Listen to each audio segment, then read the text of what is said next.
Et yo tout le monde, c'est Zayn. Aujourd'hui on se retrouve pour une vidéo un peu plus sérieuse que d'habitude. Alors le but n'est pas vraiment de vous faire du matraquage, de vous dire allez voter pour un tel ou voter pour un autre. Le but est simplement de vous parler de moi, de mes opinions politiques et de vous livrer mon avis sur la politique actuelle. Alors je suis pas du genre à débattre politique en temps normal, mais bon, comme vous le savez tous, les élections présidentielles de 2017 sont là, hein, on y est dedans, on est en plein dedans, et je voulais faire une vidéo afin de parler un petit peu de tout ça, parce que ça faisait longtemps que j'avais pas été autant intéressé par la politique. Donc pour ceux qui se posent la question, j'ai 24 ans, hein, j'ai suivi les élections Hollande-Sarkozy, auxquelles je n'avais pas été voté, hein, comme beaucoup je pense, tout simplement parce que je ne voyais tout simplement pas l'intérêt de participer à ces élections. Et les élections de 2017 pour moi sont un petit peu différentes parce que j'estime, je sais pas si c'est parce que j'ai grandi et que finalement je commence à me forger mes propres opinions politiques, mais j'ai l'impression de me sentir pleinement acteur de ces élections.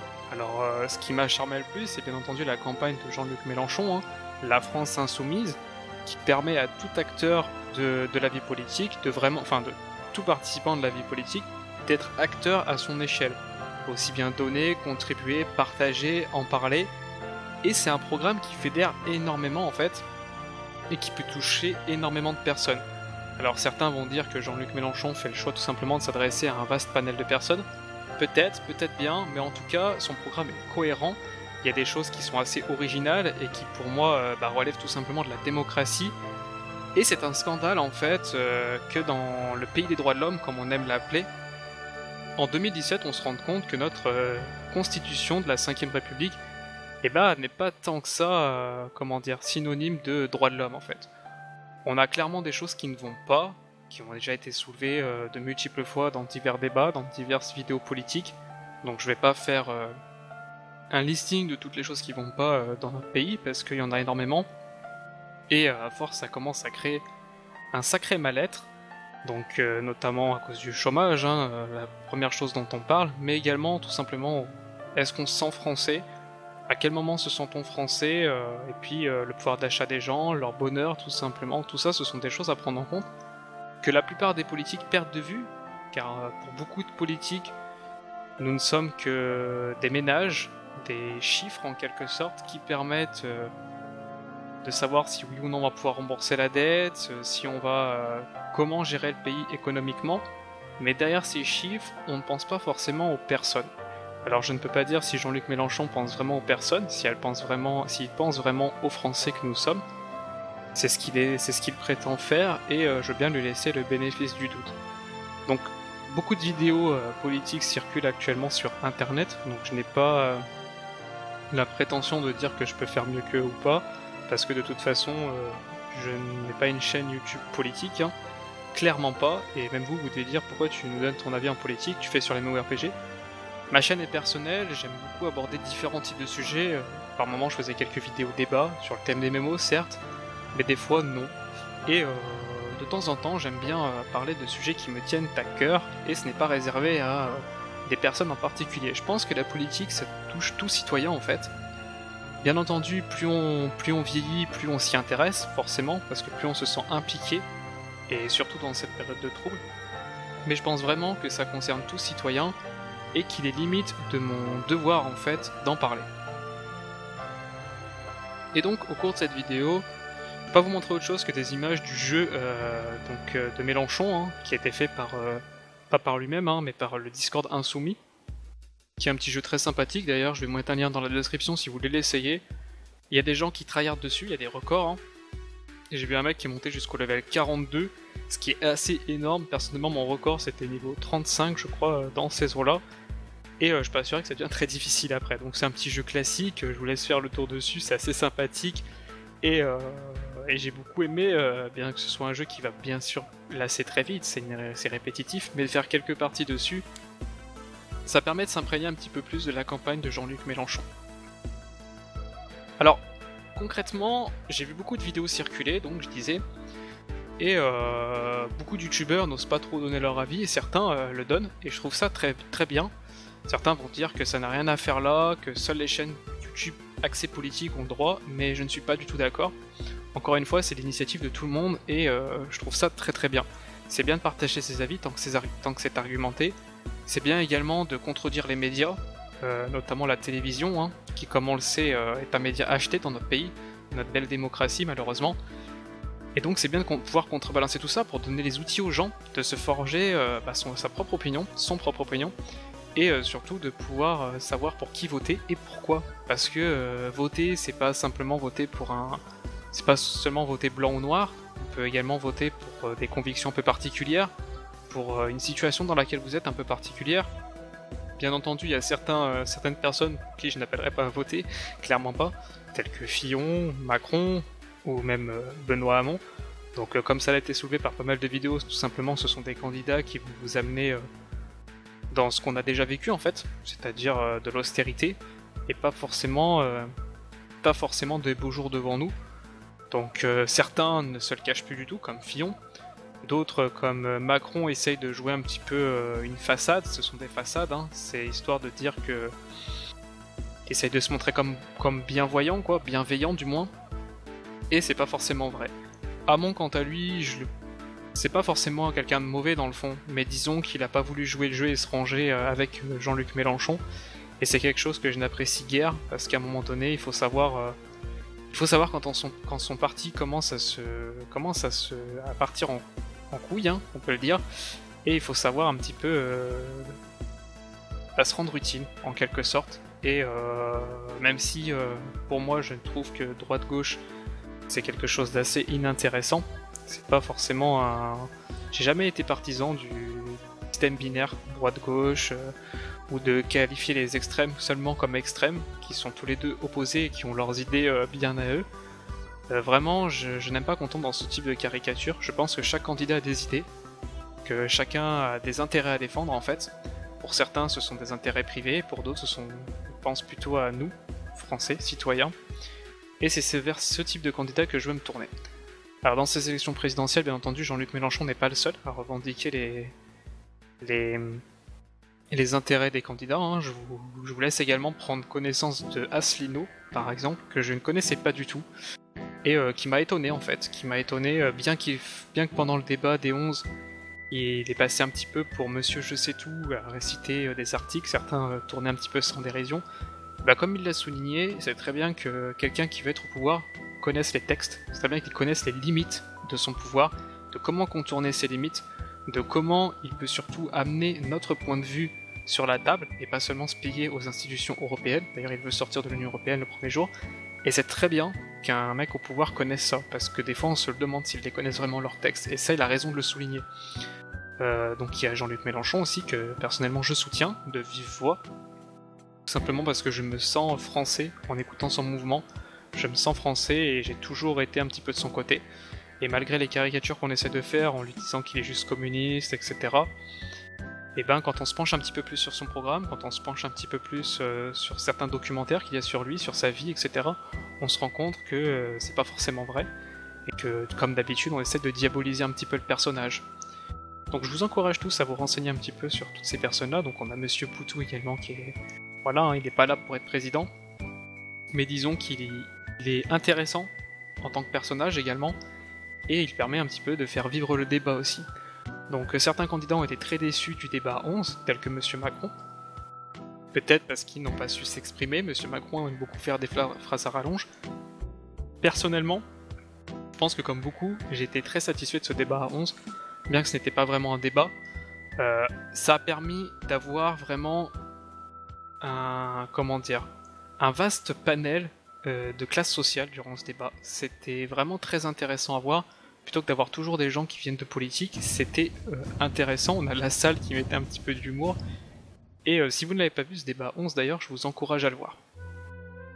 En tout cas, concernant Mélenchon, Jean-Luc Mélenchon, donc on est déjà à 9 minutes 40 et j'engage enfin la conversation sur pourquoi je vais voter Jean-Luc Mélenchon. Donc si ça vous intéresse bien sûr. Donc Jean-Luc Mélenchon déjà c'est le seul, et là comme je vous dis, certains votent par intérêt également privé, hein. C'est mon cas également un petit peu. C'est le seul qui prend en compte le côté que les jeux vidéo être non pas seulement un loisir pour des gamins, mais également un loisir pour adultes, et également que ça peut servir dans beaucoup d'autres domaines. Je pense notamment à la médecine, je pense notamment également dans les entreprises. La réalité virtuelle, c'est pas le futur. Il y a déjà des entreprises, même automobiles ou quoi, qui se servent de la réalité soit virtuelle, soit augmentée dans des tâches quotidiennes dans les entreprises.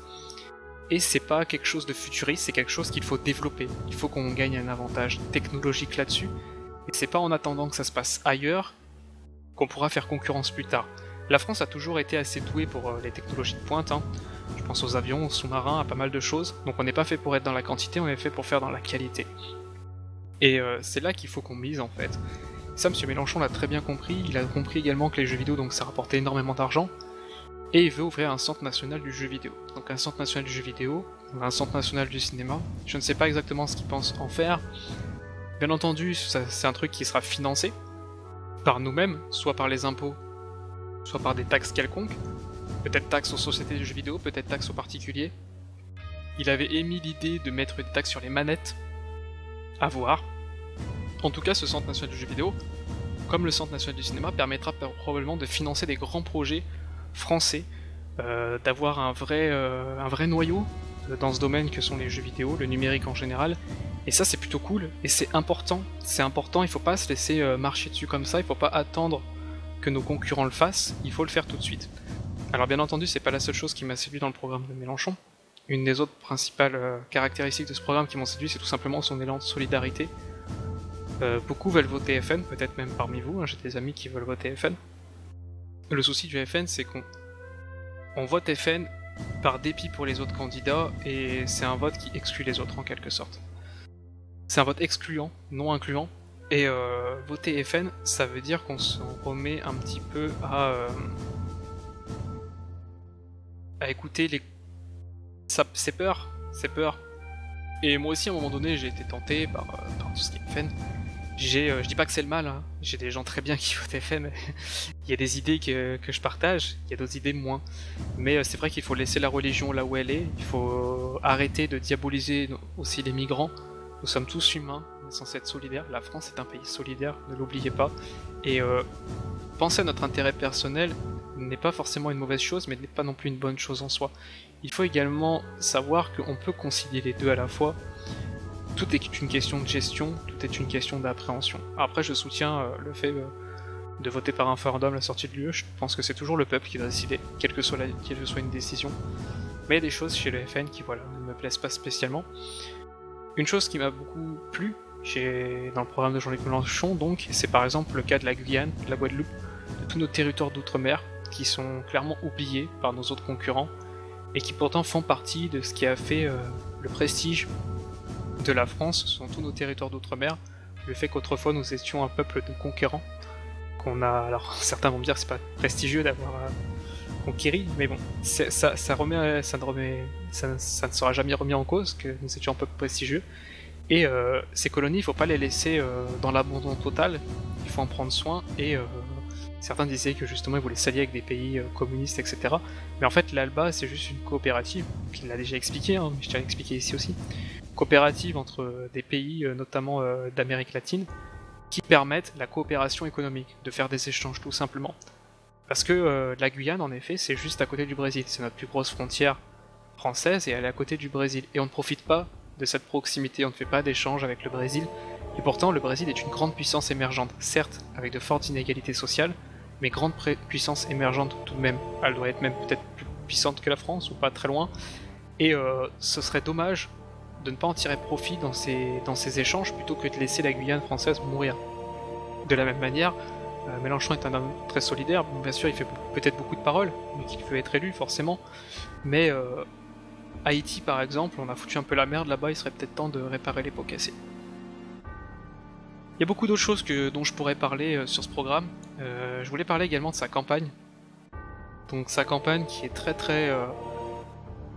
faite tout simplement très réussie. On voit que ce sont des gens très à l'aise avec le numérique qui se chargent de sa campagne. Donc, notamment Antoine, je crois qu'il s'appelle, celui qui gère sa chaîne YouTube. C'est quelqu'un qui a l'air très doué pour manier ces outils-là. Et ils ont les moyens, ils ont les gens. ils ont la volonté et ils ont tout ce qu'il faut. Et surtout, je pense que ce qui séduit beaucoup de gens, tout simplement le slogan dégagez-les pourris et de vouloir monter une assemblée constituante, hein, ce qui ferait signe de vraie démocratie en France. Alors elle n'est pas exempte de défauts, hein, que 50% qui sont tirés aléatoirement, mais ça reste quand même un bon début. Ça reste un bon début, la révocation également des élus par référendum, hein, si vraiment ça tourne mal en réunissant assez de voix du moins pour révoquer, à tout niveau, à tout échelon de l'État quoi, et c'est vrai que ça doit ressembler à ça, une démocratie. Le souci c'est que on est habitué à m'attacher, je peux comprendre que les Français ont peur du changement, ils ont toujours eu peur de ça, mais notre société évolue, et comme le dit si bien monsieur Mélenchon, on est entré dans un toute nouvelle ère de société en fait. Nos sociétés ont évolué, elles se sont considérablement modernisées, on ne doit plus se reposer sur nos acquis à présent, il est temps d'évoluer, d'aller de l'avant, en marche, lol, et il faut arrêter d'avoir peur également, il faut prendre plus tôt on prend le changement, mieux ça sera. Le changement c'est maintenant, c'était le slogan d'Hollande, hein. Je sais pas quel changement il a voulu instaurer, je m'étais pas penché sur ça à l'époque, hein. J'étais pas très politique, et je ne pense pas vraiment qu'il avait de si gros projets que ça de changement. En tout cas, là il est temps de prendre le train en marche parce que, comme je dis, la société évolue, et ça on l'a tous plus ou moins compris je pense maintenant, et on peut pas laisser passer cette possibilité, on va pas repousser à 5 ans de plus la possibilité d'avoir de nouvelles élections. Il est temps de changer drastiquement un petit peu tout ça. En tout cas pour ceux qui sont de mon milieu, je pense qu'ils seront d'accord avec moi. Et donc n'hésitez pas à aller voter, parlez de Jean-Luc Mélenchon autour de vous si vous êtes intéressé, ou d'Asselineau si vous êtes plus du côté d'Asselineau. Mais en tout cas ne laissez pas des gens comme Fillon, s'il vous plaît, arriver au pouvoir. Essayez de voter également utile. Ne prenez pas en compte les sondages. C'est pas forcément le truc le plus viable, hein. Vous voyez Mélenchon 4ème, maintenant il est premier dans les sondages. Il y a une dynamique autour de Mélenchon, ça c'est une certitude. On peut pas le nier grâce à ses meetings, basez-vous sur des faits, comme par exemple les gens qui viennent aux meetings, les tendances un petit peu. Tout ça, et pas seulement YouTube bien sûr quand je dis tendance, parce que YouTube reste un média utilisé surtout par les jeunes, et donc c'est pas forcément significatif de toute la vie politique. Enfin bref, je voulais parler un petit peu de tout ça, à cœur ouvert. Je sais que normalement c'est pas trop mon rôle, mais on est tous citoyens français, j'en fais partie. Et je voulais donc en parler, tout simplement. J'espère que cette vidéo quand même vous aura plu, pour ceux qui s'y sont intéressés. Même si vous n'êtes pas d'accord avec moi, je cherche pas à créer des débats dans les commentaires de ouf, je cherche vraiment pas ça. Je cherche pas à ce qu'il y ait des débats, il y a déjà beaucoup de chaînes politiques pour ça, il y a déjà beaucoup de ça, mais en tout cas... Je voulais juste vous rappeler que je suis avant tout un citoyen français et je voulais vous faire part un petit peu de mon ressentiment. Et j'espère que la France en ressortira grandie de ces élections et qu'on arrivera tous ensemble un petit peu à retrouver un petit peu le bonheur. Quelque chose qui est, comme l'a dit Mélenchon, retrouver le goût du bonheur, quelque chose d'un petit peu perdu je trouve en France actuellement. Et après c'est peut-être du fait de mon travail, c'est peut-être que je suis dans des endroits où c'est pas forcément très bien, mais voilà. Voilà. Donc sur ce, je vous souhaite à tous de passer une agréable journée, soirée, portez-vous bien, à la prochaine, et puis surtout, bon jeu.